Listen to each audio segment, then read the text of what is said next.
You get to hear 3 of our Thought Leader Academy grads deliver a 10-minute section of their signature talk on this episode of the Speaking Your Brand podcast. More and more women are making an impact by starting businesses, running for office, and speaking up for what matters.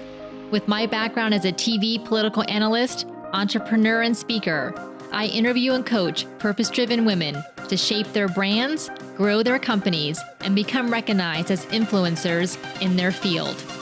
This is Speaking Your Brand, your place to learn how to persuasively communicate your message to your audience.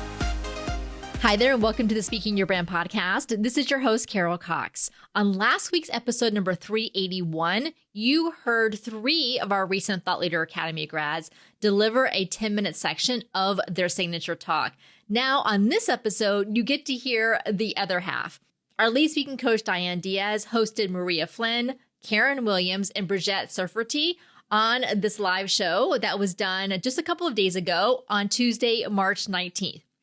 As you listen to them deliver this 10-minute section of the signature talk that they worked on with us, listen for how they've incorporated their thought leadership message and framework into their talk, their use of storytelling, as well as their use of humor.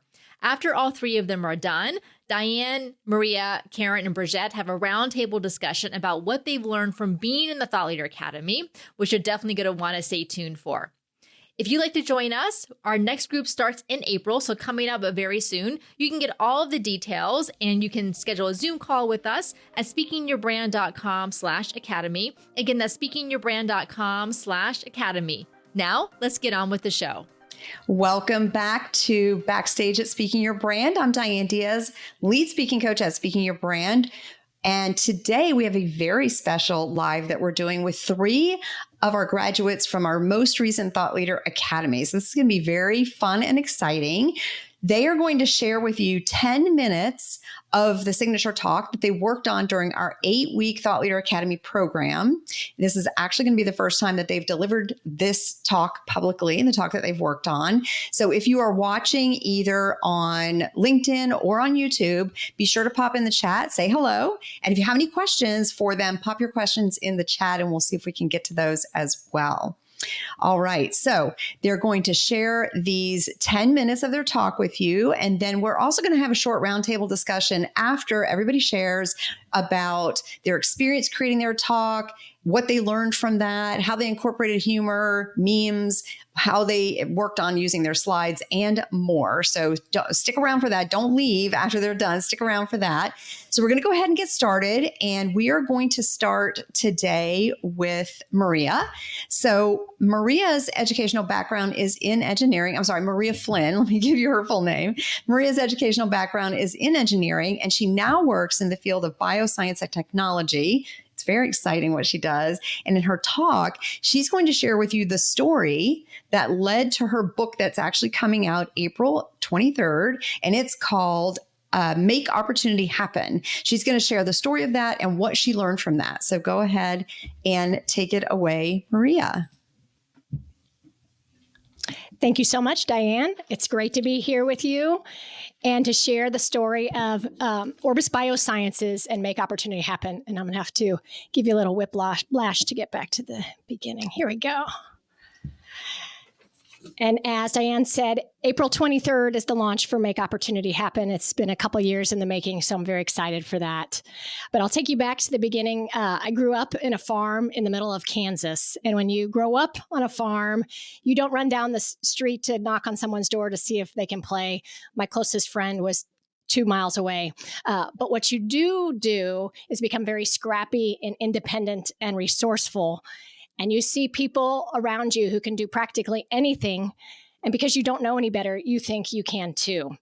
And so how that translates later in life is, oh, you need to run a biotech. We'll figure it out and go do that. So this farm upbringing made for a very good entrepreneur's toolbox now that I look back over life. And we built Orbis to prove the technology, get customers, and merge into a larger pharmaceutical manufacturer. And our plan was to do that in 3 to 5 years. Then at year 12, we were rounding the corner to finally get that merger.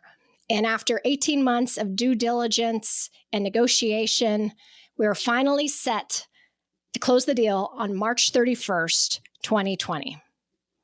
And then, as you know, the world changed. And it was during this time period that I focused on the word urgency, because it always seemed that our urgency was so much different than whoever we were working with, whether it be investors, our customers, and now the acquirer. And I strategized, how could we align our urgency so that we could go at a pace that worked for us? And I finally found the answer to this question after all these years. And all you need to do to align urgency is to have a pandemic. Because as soon as this happened, it was like we all had this sand in our hands and it was falling through our fingers, and we're doing everything that we could to keep that sand. We were all in the same boat with the canceled plans and the figuring out how to do homeschooling and finding toilet paper and all those things that were going on at that time. And if we could just control this one thing and get this deal done, we could have some control over our lives. And you saw the lawyers who last week, all these important little details were now this week not so important. And we were all moving fast, and this deal was going to get done. And then I got the call that I had been dreading from my partner at the acquirer. And he said, we're going to need to push the date from March 31st to April 30th. And my heart just stopped, because this was my biggest fear. Realized that this event we had been working 12 years to get to was going to fall apart. And when I took this call, I was in my son's bedroom because it was the quietest spot in the house at that time. I didn't have a home office because I went to work at Orbis Biosciences every day. And as I'm surrounded by all the books and the stuffed animals, all I wanted to do was lay down on the floor and never get back up. And I asked my partner, am I going to get this call next month and the month after? And he said he didn't know. And so I hung up. And I didn't lay down because I saw all the books and stuffed animals. And I remembered that 3 little people were downstairs waiting for me because I was on deck for the next homeschooling. And this is the life of an entrepreneur. You make a plan, you do everything you can to execute that plan. Life throws you gut punches, but you have to keep going because people are relying on you. And they say a cat has 9 lives, but I was on my 15th. Really felt like I was at the edge at this point. Think of a time when you were knocked down and you didn't want to get back up. What did you do next? As entrepreneurs, we paint a picture of the world that others can't see yet. It's a new, exciting picture. And a lot of times in the early stages, when you're doing something new, you've got this wide disparity in how people view it. There might be a couple people that are with you that thinks it's a beautiful vision, but a lot of people think it's the worst idea they've ever heard because they can't see it yet.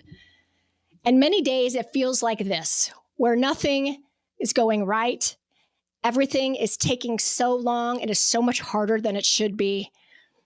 You wonder what you have to do to make that a picture that other people can see. Sometimes you wonder if you've made a mistake by starting your business, and maybe you should just go get a normal job with a dependable paycheck and a fraction of the stress. And if you experience this, know that you're not alone. You've got a whole tribe of people who have this feeling, and they're called entrepreneurs.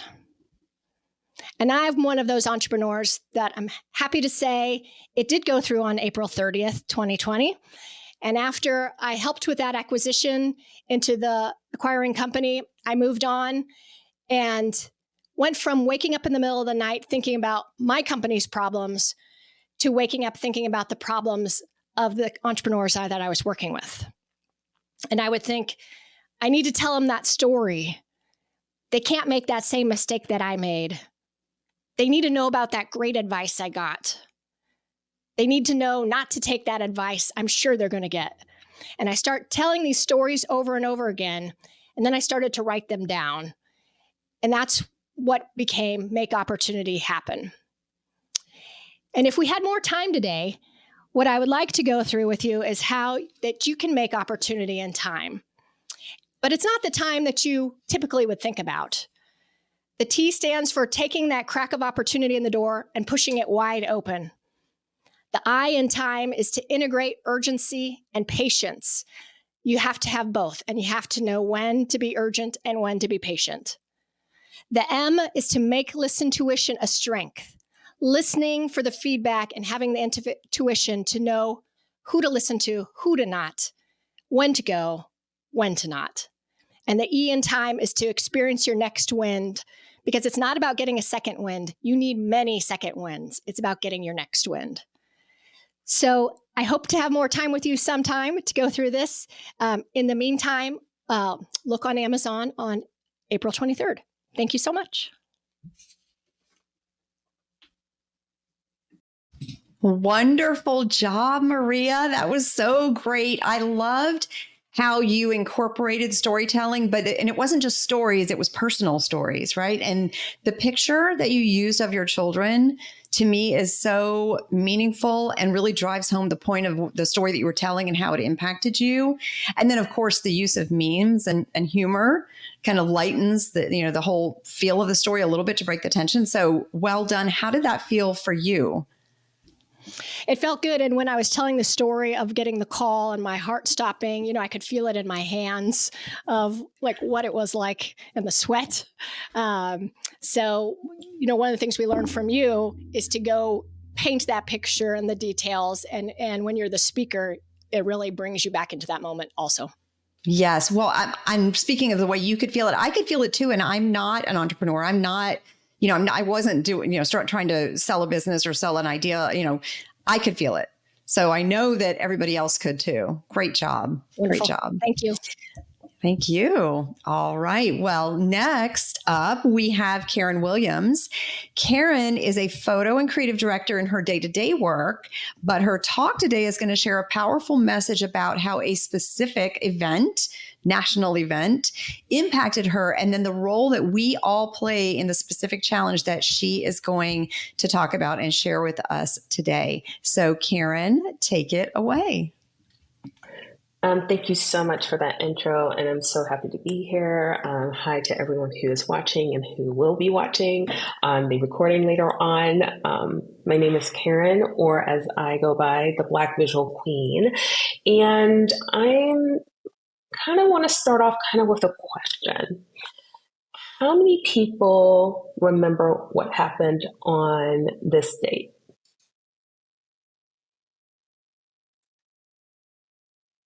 How about now?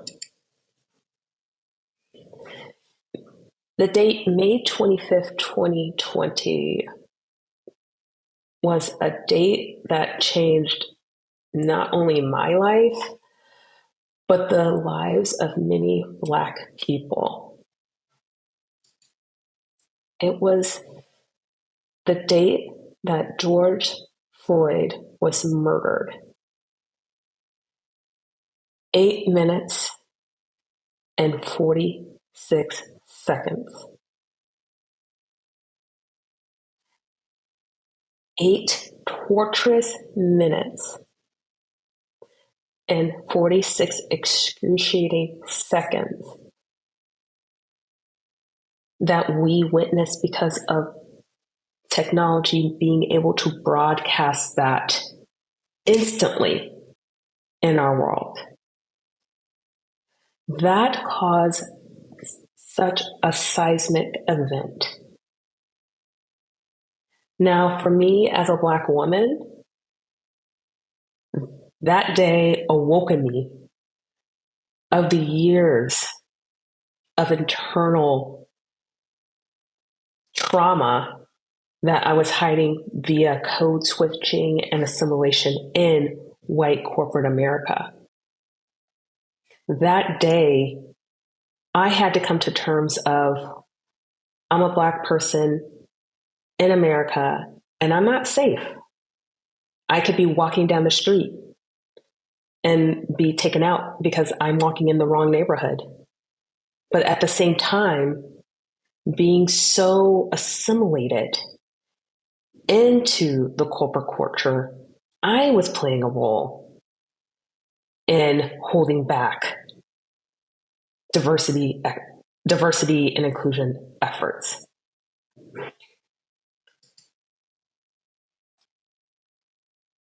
What gave me hope from that event was the immediate outpour of support from people around the world, from celebrities, corporations, putting their black squares out. Hey, enough is enough. We're going to do better. We care about Black Lives Matter. We care about people of color. And we're finally going to do something about it. We're going to put those resources. Here's our initiatives. But as we're coming to the 4th year anniversary, which is insane to think about, I have one question to ask. Where did all the black squares go? Think about that. I just showed you, look at all that support, but where are those black squares? And what's disheartening to me is that we made so much progress only to go back in time. As we see recently of all the DEI rollbacks, with all the rulings of pushing DEI basically out and pushback from the outside world of bringing support to marginalized communities.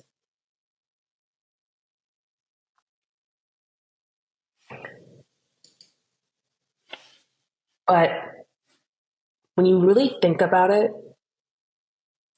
the resistance for us that I believe is, or the problem is resistance for us, first is internal.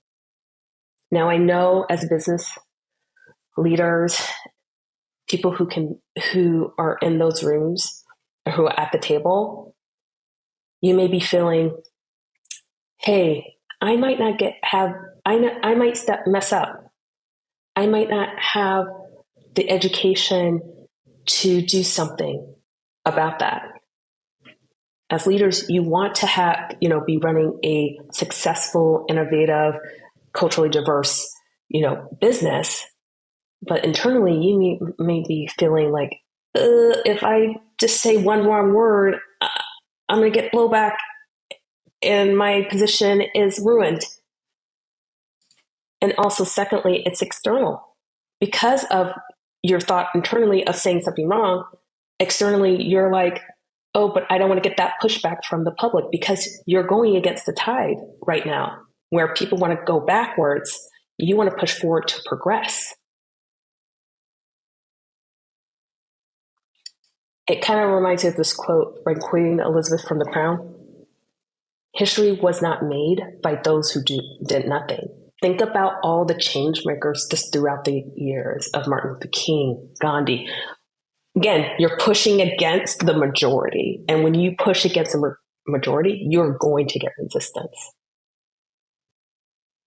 But studies have shown that having a diverse workforce not only creates and fosters loyalty and motivation and high morale, but it also gives you a boost in your bottom line.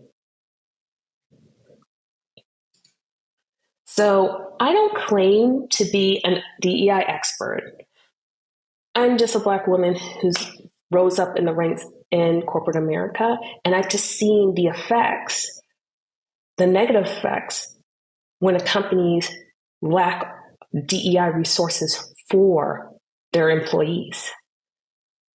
Low morale and a stagnant bottom line. So I created a framework that I would go into further in this talk. Act. A, assess and reflect. First, assess where you are.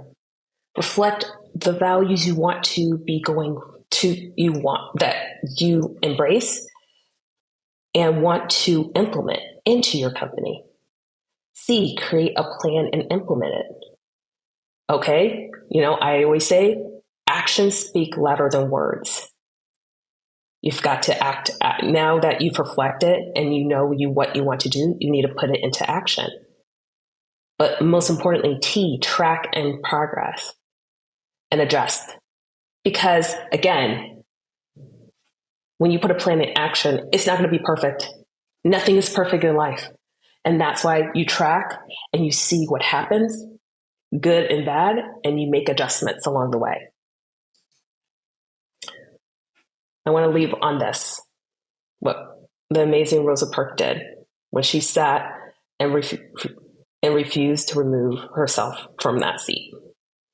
To bring about change, you must not be afraid to take the first step. We will fail when we fail to try. Thank you so much. Karen, that was so powerful. Great job on that. Congratulations. How did it feel delivering that? Like for the first time, really, I've seen it obviously, but how did it feel for you to deliver that?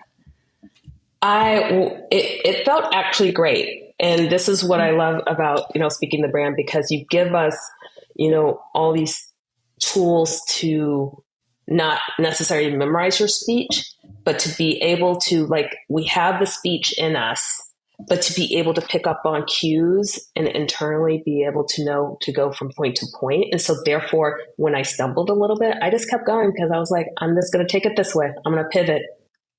As it was said into the group, it was like, no one knows your speech but you, right? So, be confident. And that's what I picked up from all the wonderful people in our cohort of okay, we're going to do it. We're going to have tech issues. We're going to have all this, but we're going to do it. We're doing it. So yes, it was amazing. Good. Well, great job. I'm glad you mentioned the, not memorizing it, because to everybody watching this, I've seen Karen's content because we worked on it in the Thought Leader Academy, and then I saw the practice, and now I saw it again, and it's different each time, and that is okay. And so that is one of the things that we talk about in the Thought Leader Academy, is this idea of you don't have to memorize it. You just need to speak from the heart. You know your stories. Karen knows her story. She knows how she reacted when that incident happened. She knows how it impacted her. She knows what her lessons are from it. And so that's what she did today, is just share her story. And it was seamless. It was beautiful. Thank you. Thank you for sharing it with us, but also thank you for doing the work that you do and for having that important message. I think it's nice to have you out there sharing that with people, because I think it's pretty impactful. Thank you. Thank you. All right. Okay. So last but certainly not least, we have Dr. Brigette Serfaty. And Brigette is a doctor of pharmacy. She has a background in pharmacy, in the pharmacy field, and now she works as an executive well-being coach, which is really exciting. So she's going to share with you how to stop the spin cycle of saboteurs, stress, exhaustion, and burnout to flourish in the midst of real life, which I think we can all relate to. So I will hand it over to Brigette and go ahead and take it away. And thank you for this opportunity. I'm really excited to talk about this, also because of my stress, burnout, exhaustion story, but because of all the stories of my clients, my students, my kids. I think we've all been feeling it. And I can't advance the slides. Speaking of technology issues, Diane. There we go. So yeah, if you can do that for me. So I'm this stress and well-being and resilience person now, but it hasn't always been that way. So I have a 27-year corporate career. And so you mentioned that mostly in nuclear pharmacy quality and safety, a little bit of time in workers' comp pharmacy benefits. And now I spend a lot of time with high achievers in the area of well-being and stress. So we work on mindfulness.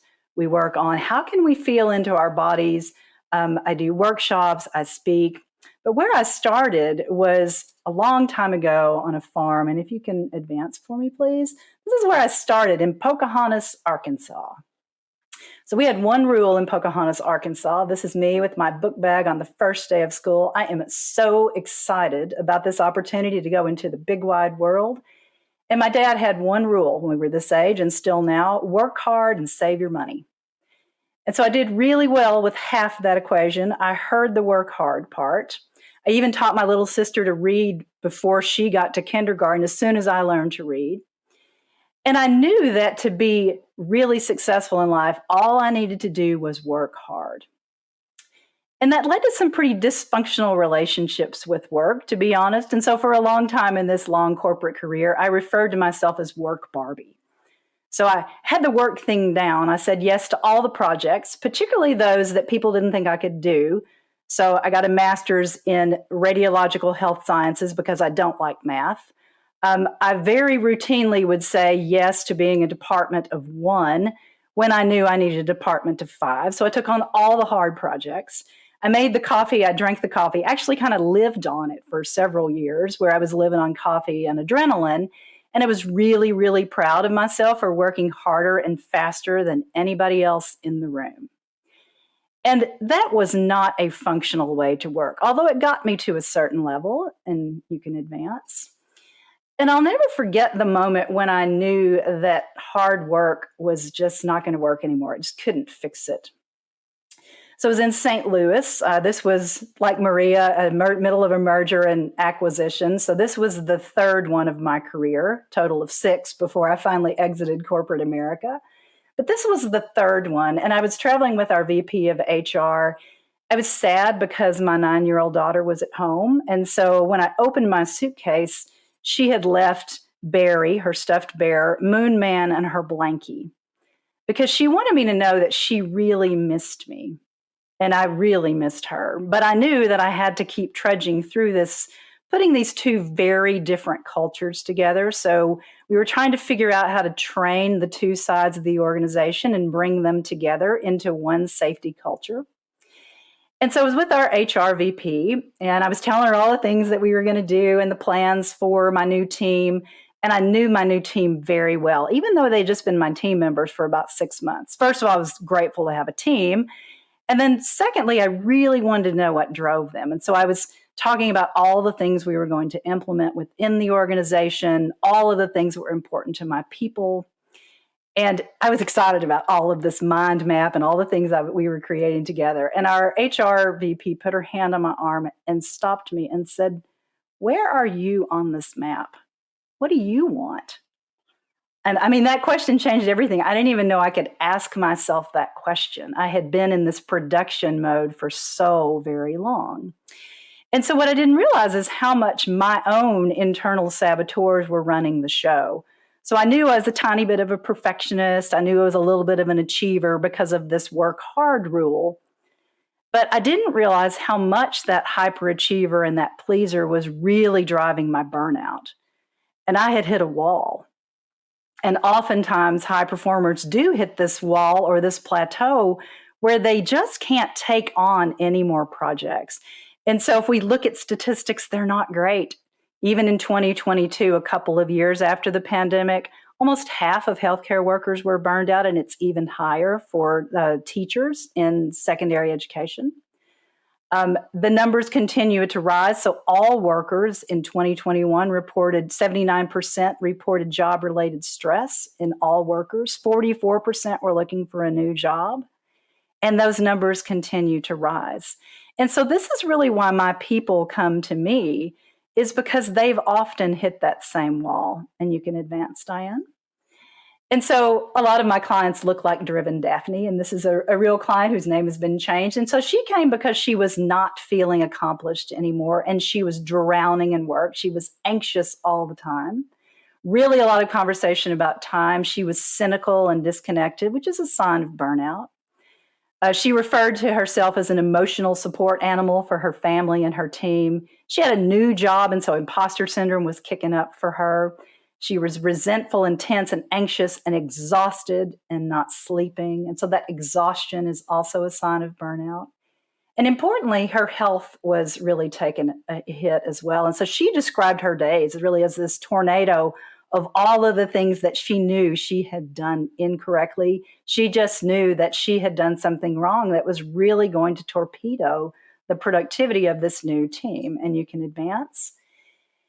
And so we started with time, and we often think it's a time problem, and she did too. And so we looked at how she was managing her time. But more importantly, we looked at what lay beneath that, the beliefs and the internal chatter, that saboteur spin cycle that often drives our days, and you can advance. And so we really start to listen to our own language. And this is a cue for me when I hear client language, that we're in this spin cycle. So there's a lot of overwhelm, a lot of tasks, a lot of to-dos that aren't getting done. So that's the place that we start normal busyness for all of us. We take a turn down the cycle and we start really hearing some scarcity language about no time, not enough resources, not enough energy, not enough money sometimes.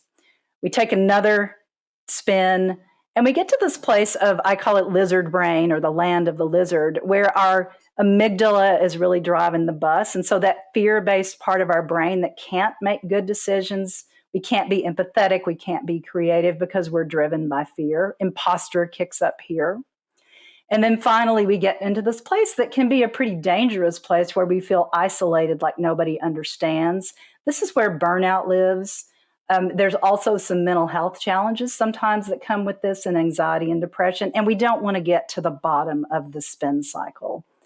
This is my sign, Diane. You can advance the slides. But the good news is we can rewire this stress, exhaustion, burnout cycle to really create something else that has the kind of flourishing, high impact, high value that we want as high performers. And so the framework that I use is a bit of a take on the quadruple aim in healthcare. I call it quadruple V. And we're looking first at what is the volume of our lives. And so that could be the number of tasks that we're drowning in, the kind of this top of that circle, that cycle. It could also be, and you could go backwards, sorry. It could also be the volume of chatter in our brains. And then we have to reconnect to our values. What are our values truly? Have we gotten away from them? Do we even remember what they are? And is our work and our home life still aligned with those values? Are we using our voice? Are we asking for the kind of support that we need? And as importantly, have we created a clear vision for our own flourishing and well-being? Because ultimately, that's what's driving the performance that we really want to have as high achievers. And so what we're creating with this vision really is an upward spiral of well-being and flourishing. And so it's not complicated in terms of the types of ideas that we think about. We think about our mind, our body, our spirit, and our surroundings. But we dig into that to say, what does it really mean to look at our surroundings? Are we in a culture that's supportive of us or not? At different times, I was not. And at some points, I have been. A body, are we feeding ourselves? Are we nourishing ourselves in terms of food, movement, and sleep? With our mind, are we learning and curious and engaged in our work? Are we mindful of what's happening with our stress cycle or not? Our spirit, are we really paying attention to creativity, to intentional love and connection, to the things that really feed our heart or not? And so you can move on to the next slide. And so we created that sort of plan with Daphne. And the good news is we've been working together for about a year now, and she keeps working on a different part of this upward spiral. She's closer to her husband than she has been in years. Really importantly, she notices when the saboteurs are kicking up, and she mindfully chooses her response. It could be breath, it could be a walk, it could be water. It could be all sorts of things that work for her. She's present for her mom's declining health and asking for the support that she needs from her husband, her sister, others. She's enjoying time with girlfriends and her adult kids again, so she's not just spending time at work. Importantly, she's bringing mindfulness to her own organization, and she's not thinking about her imposter saboteurs. She's learning new skills, so she's back in curiosity.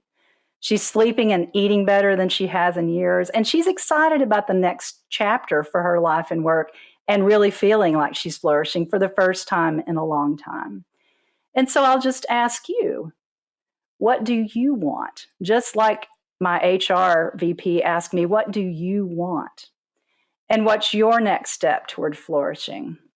And I'd love, if you're interested in taking that saboteur assessment, I'd love to talk with you about that. So you're welcome to reach out. The QR code on the left will take you to the saboteur assessment. It's free from Positive Intelligence. And the QR code on the right, you're just welcome to reach out to me on LinkedIn. I'd love to connect on this. And so, Diane, I appreciate the opportunity. Brigette, great job. Love the slides. And I love your framework too. If everybody notices the framework, well, you had a couple of frameworks, but I love how visual they were. And with the movement, and you've got the spiral moving up, moving down, very effective. And by the way, excellent job handling tech glitches, moving with it, rolling with the punches. And this is what we talk about in the Thought Leader Academy too. So great demonstration of that today. How did it feel for you? And I know, tech glitches aside, how did it feel for you overall? So tech glitches aside, which were significant and sort of shocking, to be honest, it felt great. And so I don't love delivering my own story. And so that's vulnerable to do that. It was interesting to go back to that time because I can still feel it. I actually talked with my daughter about this. She just graduated from AIT training, and I showed her that picture of Moon Man and Blanky and Barry, and she was like, I remember that day, Mama. So she still remembers it too. It's impactful to me, and I'm so glad to have come this far. So yeah, thank you for forcing me to tell that story. Well, thank you for sharing that story. And when you were working on these slides, you and I were texting, and I had looked at your slides, and you had commented. I made a comment about that slide, and you said how much you can kind of still feel that sort of angst of that slide. And I said, I don't even have kids, and I felt it.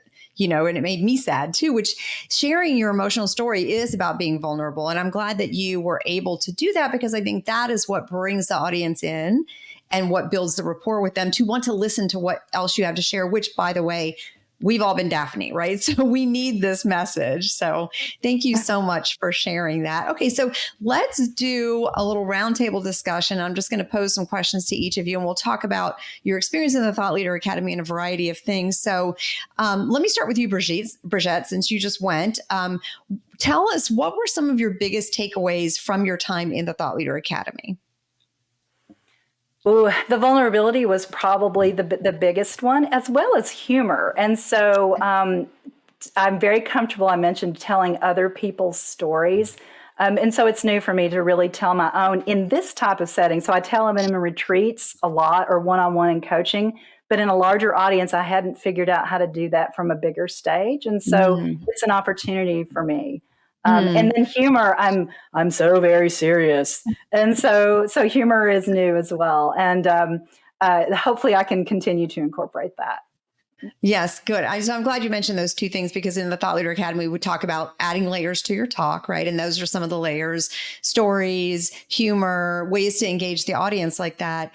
And as I said, I think your story, being that it's personal story, brings the audience in. And it can be hard when you're in a very serious profession to incorporate humor or to incorporate your own personal stories, because it feels like you have to have sort of a division between your own personal self and the content you're sharing or the audience you're speaking to. But as you can see, in fact, it's very effective for bridging that gap. So well done to you. So thank you for sharing that.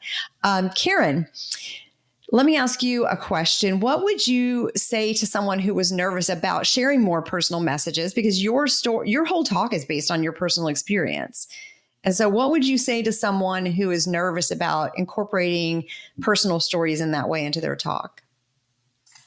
I think the biggest light bulb moment when I was working with a media trainer is when I was giving a talk, and they said, it's great, but it's, where's the juice? And she meant like the personal, connection.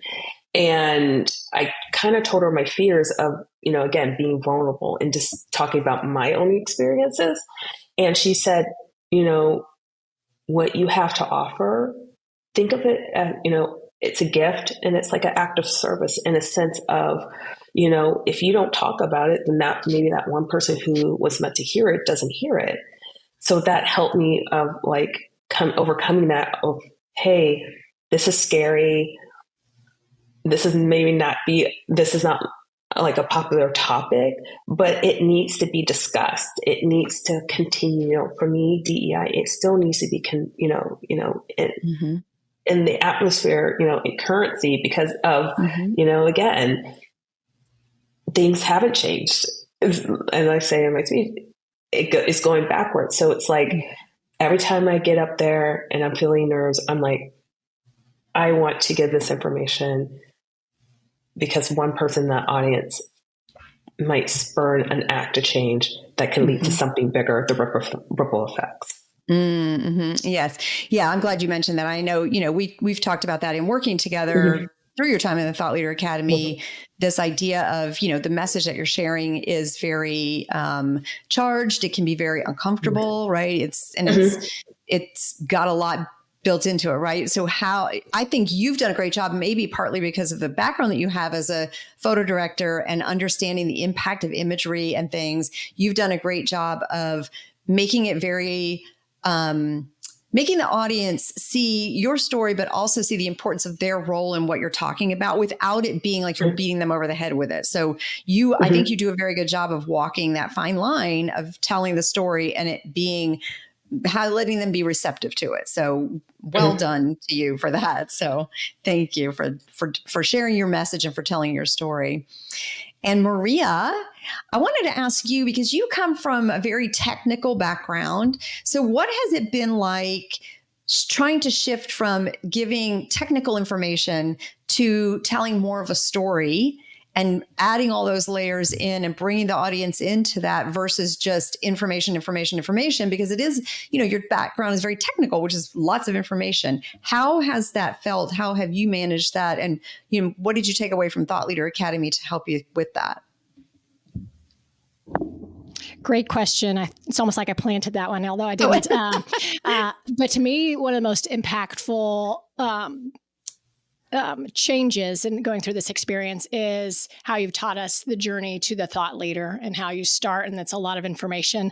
And a lot of this is, you know, what should you be taking away? And I'm still working on that. But a lot of times we stay in that information because we think that's where the value is. But the value really is in where is your point of view different from voices that haven't been heard, and really getting to that. So it's felt really good and was very eye-opening. And I think that beyond the presentation and the work that you help us with, that, like that journey to thought leader, I think is a very valuable change in all of us. Oh, I'm glad to hear that. So I think because there's probably a lot of people in the audience who come from those technical backgrounds who think, oh, I don't need to tell a story, or I'm just going to share all this information about what I do and that'll be good enough. But as you can see from Maria's talk, the power of story can still make its way into your talk when you're talking about technical information versus, so, you know, building that connection versus just being the expert and sharing everything you know, right? So, and for Maria, and so you're promoting a book, and so I think it helps with that as well to bring the audience in and then make them want to know more, which is why they buy the book, right? So, I hope so. I hope so too. So definitely check out Maria's book. Well, thank you all of you for joining us here today. Thank you, Brigette, Maria, and Karen, for sharing your stories, sharing your talks with our audience, with everybody watching. And for those of you who are watching, if you want to create your signature talk, and if you want to learn how to incorporate more emotion and stories and all those fantastic layers, be vulnerable, tell your stories, and make an impact on your audience, our next Thought Leader Academy starts April 2nd. So you can join us there. You can go to speakingyourbrand.com/academy for all the information. And then be sure to connect with our wonderful speakers from today. Thank you again, Brigette, Karen, and Maria, for joining us today and sharing your talks with our audiences. And I know you're going to have a huge impact when you start going out and giving these talks on a wider stage to many more audiences. So congratulations to all of you. Didn't they do a fantastic job? I am so glad that they had this opportunity to debut their signature talks to a live audience. Stay tuned because we have more of our clients coming on the podcast to talk about what has made a difference for them regarding thought leadership, integrating storytelling into their talks, and more. So until next time, thanks for listening.